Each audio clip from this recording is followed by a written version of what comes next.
சூரிய பகவான் ஒளிமுகம் காண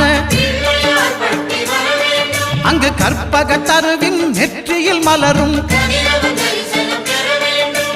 இருளை விலக்கி உலகை எழுப்பும் ஞாயிறு அங்கே குடியிருப்பான். அவன் ஆனை முகத்தனின் அடியவர் மனத்தில் ஒளியாய் வந்து கொலுவிருப்பான்.